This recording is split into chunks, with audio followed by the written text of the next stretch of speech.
What is up, everybody? I want to welcome you guys back to my YouTube channel, Tall Guy in a Hemi. If you can, please leave a like, comment, share, and subscribe. Let's get into it. So in today's video, we're going to be swapping out my OEM camera bushings for some adjustable rear Eibach camera bushings. So I made a few videos on these in the past, just kind of showing you guys, and I said I'm going to make an install video. So I'm going to go ahead and install these to my my camera control arms, or whatever they're called, for the rear.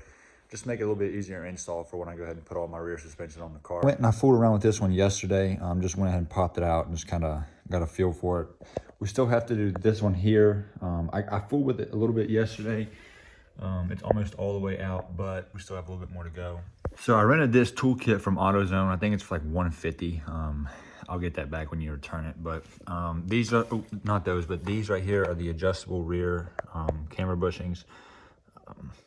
I marked that right there to go ahead and line those up with the control arms. But on this piece of paper here, let it focus. This gives you the negative camber and the positive camber as much as you want.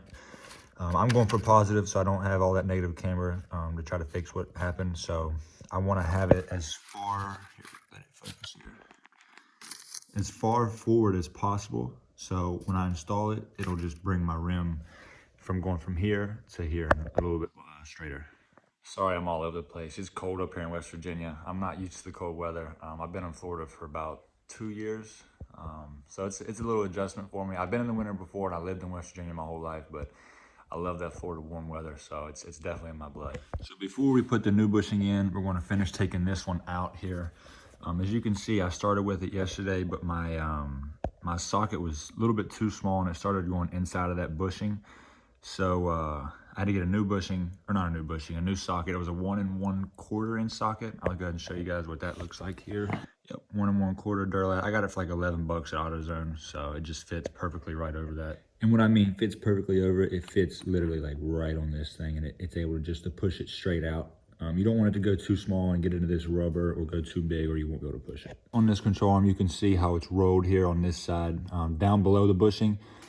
That's the side you want to push. So push this way out, and on this side it's tight around the bushing. So when you push it out, you want to put it the same way you pushed it out. Put it in the same way you pushed it out. So now what I'm doing is I'm going to go ahead and put this together. So we can go ahead and push the bushing out of the control arm here. So you want to find your correct adapter. They give you 2 of them here, and then it'll be one of these ones, couplings to push it out. This is the size I'm using here. It'll fit perfectly right over this, so it doesn't touch. I'll let you guys see that. There's no touching there, so it's perfect. So while we're putting this together here, you want your coupling to, it'll fit perfectly here. It'll fit perfect here. This fits perfect there. So just tighten this up till you get a little bit of resistance here, and then I'll meet you guys when I get this finished up. That's what it should look like right here. It should all be lined up tight, perfect. No loose components. You can hand tighten it for the most part, but then when it gets tight, you'll need a 22-inch socket to fit on this. I believe I use a 1/2 inch. So I'm gonna go grab that and be right back. So here's my breaker bar set up. Go ahead and put this on. Now this does get really, really tight. So you just wanna go ahead and just keep tightening it up. Hopefully you guys can see the bushing. Ooh, see the bushing sliding out. This one's really in there. My socket was like hitting the control, or the rear arm here, and it was like wasn't pushing. I'm like, man, this is hard. The first one wasn't hard. I went ahead and I went down one size smaller from a 1 1/4 here. Sorry, it's blurry. 1 1/4. I dropped it to a 1 1/8 because this seems like it's having a hard time fitting in that hole right now. How easy it's just sliding this bushing through. I was having a lot of trouble with the 1 1/4 inch because it was hitting the sides of the control arm. See, look how easy that is. Boom. There's that. Right there's your bushing. All right, so it's a pretty good thing I don't need these bushings. These are the ones that came with these arms. So I kind of damaged this one trying to get it out yesterday, but the 1 1/8 socket seemed to do it for me to push it the rest of the way out. But to get it started, I would definitely recommend a 1 1/4 until you at least get up to like the edge of the control arm here, and then use a 1 1/8 to push it the rest of the way out. So now we're gonna go ahead and put the new bushings back in. All right, so as you guys can see, I went ahead and lined up, or I went ahead and took a marker and lined up these so I can get as much positive camber as possible. So with the circle of the hole facing the furthest, I went ahead and put this in the vice grip just to get it started. But here, I wanna show you guys the lines are lined up. Just barely any pressure just to kind of get it going. And then I'll put the C-clamp back on it and push it back in. After a little bit of wrestling with this thing, I finally got it to where it's going in. It's so hard for you guys to be able to see this. So it really doesn't take much just to push it back in. It's just this ratchet is just god awful. So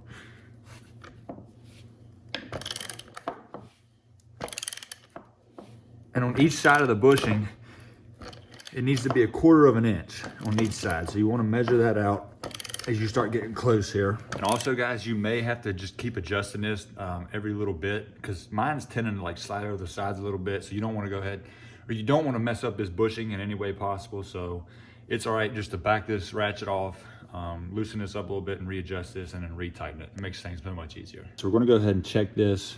We're gonna loosen this up here. Let me get it off. I think it's right on the money. So that's pretty good. I'm happy with that. So you'll go ahead and measure this out here. Not too bad on this side. Check this side here. It's honestly not bad at all. I mean, maybe I can go in just a tad bit more. Ooh, maybe I can go in just a tad bit more right here. But it's honestly not that bad. I'm happy with that. Yeah. I'm gonna go in just a little bit more on this side, then we should be good. Go ahead and show you guys here. So it's 3 on this side. Just 3 marks is what I go off of. 3 marks on one side, 3 marks on the other. That's perfect. This is what the bushing will look like, facing out, positive camber. So, yep. So that makes for a much easier install when I get the car back. So when I get it back, all I gotta do is just unbolt the camber arms, put the new ones in. The bushings are already in. So it's gonna be perfect. So I'm excited I got that done. I was able to video it and kind of give you guys what it's like to do those camber bushing installs. Super, super easy. Just take your time with it. Be patient. Just getting all that stuff lined up perfectly and making sure the bushing seated in the hole correctly. Yeah, I appreciate you guys checking out this video. If you can, please leave a like, comment, share, and subscribe. I'll see you guys in the next one. Peace out.